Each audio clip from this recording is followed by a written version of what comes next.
It involves engineering principles, scientific knowledge, and other things to bring about innovations. It's also known as humanitarian engineering.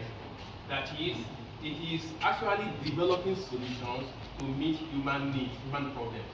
So wherever we have social problems, environmental problems, this development engineering will develop solutions to tackle such problems. Next slide. So basically, the concept of development engineering can be categorized about 6 layers. We have the research and conceptualization, and that's when the idea comes in. We have seen the problem people are facing.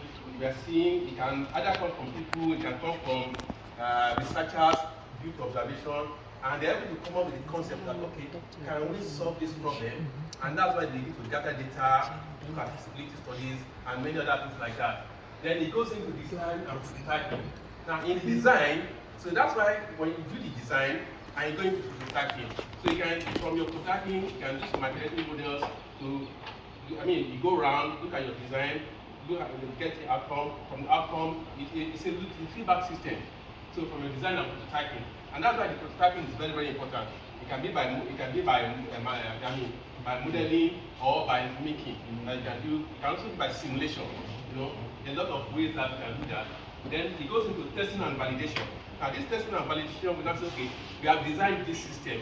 Does it conform with already established systems that we have using benchmarks and many others? Particularly benchmarking is very important. In this case, where you have to benchmark your product, which ones you have in the existing, and you have to import them. Can you produce them locally? Do you have the local technology, the support, and the personnel to do all this? And also the validation. Okay, is this what we want? Is this what people need? Because there's no point producing a product that is useless to do at the end of the day. So you have to have a validation. Sometimes you can do some preliminary testing of that product in the environment. Get the feedback of people. Get expert judgment, expert advice on that kind of product, and you can do your testing. Then manufacturability and scalability. So you see how well you can scale on a large scale. Yes, you can produce minimally from the laboratory, but how well can you do industrial production? How many products can you churn out per annum, per year, and so on? So all these are those to look at it. Then you go into optimization and iteration. So how do you optimize the product? Yes, you have designed it. You need to optimize it. Of course, the first design will not be 100% exactly correct. There will be feedback. So you then look at how to optimize and then continuous improvement. Then the last one says supply chain and production planning. Now, you have gotten your whole thing right, you have to look at your supply chain, because it is useless that you have manufactured products that cannot enter into the market. You need to find your supply chain. How do you get into the market? How do you get it sold? And at the end of the day, you must also be able to make profit, because the whole idea is not about just designing. You must also, as it is solving a social problem, environmental problem, it's also bringing in profits at the end of the day, and that is a good mix. Before we go there, a critical case is like, for those of us, GSM entered Nigeria in 2001, and by the time it entered Nigeria in 2001, in the first 2 years, people discovered that they needed multiple SIM devices. So it started with a small model that you attach, you have to be doing on and off. You switch off one SIM, you switch off the other. And the guys in China got a wing of this, and they came in massively, and they started producing phones with dual SIM. They produced dual SIM, 3 SIMs, up to 4 SIMs. So and now it has even stabilized up to just to 2 SIMs. So it is solving a social problem. And the funny thing is that this dual SIM thing is peculiar to Nigeria. They have not been manufacturing it for others. Even Samsung, that's so adamant, that's so strong that now look, we are this, we are that. They have no option but to produce dual SIM phones till today. Initially, Samsung did not even join them to produce. They thought it was China, but man, those guys took over the market from them, and they have to come back to start producing dual SIM. Next. So we are going to post-initial design development of new products. After the initial design phase, the development engineering process enters a critical stage where the focus shifts towards refining the design. See, this is very important, because the moment you manufacture it, and that's why when you see cars today, new models are always coming out. If you are chasing after models of cars, you will never meet up, because new models will always come. And these guys are perfecting that style so that they must always improve, so that the next model that comes out, you will see your old model, oh, this is trash, I must go for this one. And that's how they make their money. So, and that is the way to keep up manufacturing, to keep up the process of engineering. So this space involves several activities like this. It's attractive to people. Then the performance optimization. If my car was going up to 200 kilometers per hour, I want it to improve to 300 kilometers per hour without increasing the risk or the danger or the hazard. Then you also look at cost reduction and value engineering. It's very, very important. Cost reduction and value engineering, which we shall talk later. Cost reduction, you want to maintain the same quality and reduce the price. You are not reducing the quality. The quality is maintained, but you are reducing the price. Or you maintain the same cost and increase the value of that product you are getting. So it works either way. So, but the most important is that you are getting more value for that same price of products that you are doing. One, regulatory compliance and certification, which is very important. You must conform to regulatory requirements. And standardization and documentation, this is very important. Under standardization and documentation, that is, after the whole process, you must be able to standardize your process. And that's why process is very important. The process is very important. When you hear that companies are going through some certification, it is they are standardizing that process. And they are saying that they are ensuring the quality assurance that look, each time we produce this product, we will always get this quality. That's the essence of standardization and documentation. Now, going back to the cost optimization, a case study is, so on that case study, in let's say 10 years ago, the cost of solar panels used to be about $100 per watt. $100 per watt. Over the years, they have gone through a lot of optimization and cost reduction, and today the cost of solar panels is now less than $1 per watt. Unfortunately, it is our naira depreciation that's not allowing us to see the value, but the whole world is seeing the value. So, but even at that too, you can see a substantial decrease in the price of solar panels over the years due to things like this. So the same thing goes with this case study of smartphone production. Let's like this. So a smartphone production goes through research and conceptualization, design and prototyping, testing and validation, manufacturing and scalability and design, optimization and iteration, supply chain production planning, post-initial development and operation and development. And that's why when Apple came out with their iPhone in 2007, it was a bam, because that was what people were looking for. And they rode on the success of the Mac, the Apple Macintosh that they had before.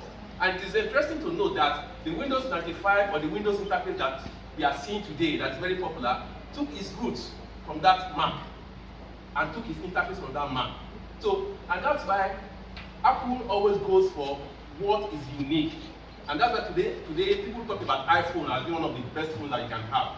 It went through this process to make sure that look, they're able to give user the good experience that they need. So this is where I'm going to stop and hand over to my colleague who will take the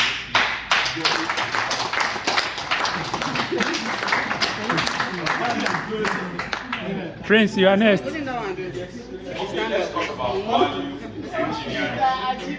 Let's talk about value engineering. Like we know that money follows value.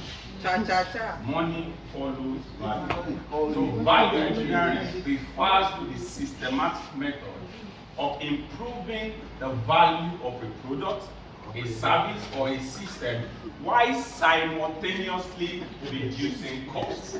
Now, this is very important, and you begin to wonder what are the steps that I can take in this regard. You have to gather information. What I say? Gather information.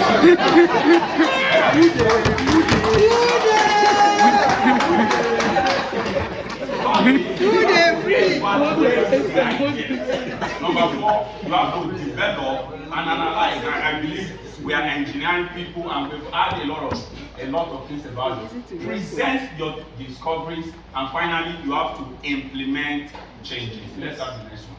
Now let's imagine this. Imagine a construction project where value engineering is applied to reduce costs while what? Maintaining safety standards. The study would explore alternative materials, construction methods, and design modifications. Now, there's something I want us to know. We call it, it's like a memory, we call it scamper.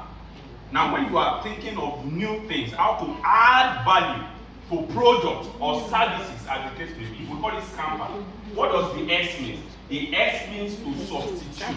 What can you substitute to that product, to that services, to make it better? The C means combine. What can I take to combine to that product to increase its value?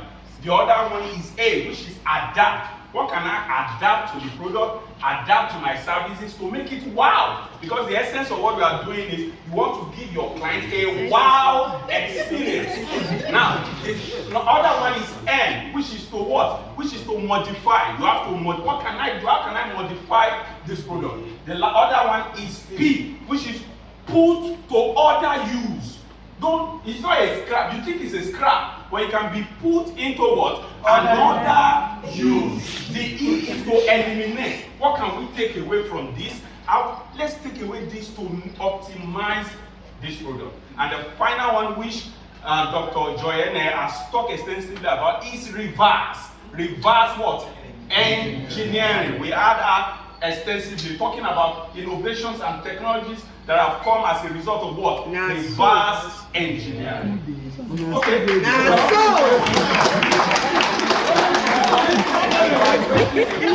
The man is a teacher. It is a method of applying testing practices consistently through the software development language. This is basically for software products. Now, what do? You in development testing, you look at static code analysis. You analyze the source code. The other thing you do is the data flow analysis. Look at the data, carry an analysis over the flow of the source. Then metric is all about measurement. You have to measure data as you go on with whatever analysis you are doing. The code review is going back to the source code and seeing there are loopholes that you have to amend. What are the benefits of development testing? We have it saves cost, it improves code quality, it increases output, and also ease the maintenance process. So we have a case study that says during integration testing, the team discovers a critical bug that causes the app to crash when calculating fares during peak hours. We see a lot of things happening. They promptly address the issue, ensuring a smooth user experience and preventing revenue losses. Yes. Next. So experimental research. Let's break it down to a 5-year-old.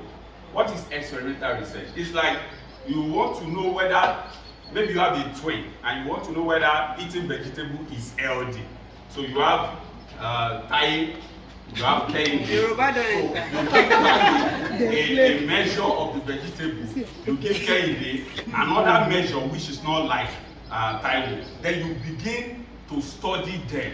Okay, is Thai growing big? No. So you begin to, so with that you can know whether the vegetable itself is good for growth, as the case may be. So to a layman, that is exactly what it is. It is a study conducted with a scientific approach using two sets of variables. The first set acts as a constant, which you use to what? Measure the difference of the what? Of the second set. So we have three primary types of experimental design. Number one is pre-experimental research, that's the preliminary, what you do at the initial phase, not so complex. We have the true experimental research. This is the main one because you have to take a lot of random data, variables to ensure that your experimental research is top-notch. The quasi, maybe you have limitation with getting a lot of information from other sources. It's more or less like true. So it's just that you are limited in some aspect. Then that's it. So what are the advantages of experimental research? It is aligned there. Research allows testing. I move to the last point. Experimental research makes an ideal starting point. The data you collect is a foundation for building more ideas and conducting more action research. Case study, the researchers conduct a randomized control trial with two groups, one receiving a new drug and another receiving a placebo. By comparing blood pressure measurement over time, they determine the drug efficacy and potential side effects. I hope we understand. So we have differences between development testing and experimental testing as listed there. Because of our time, we will be looking. I'll share the PowerPoint to everyone. Yes, sir. In summary,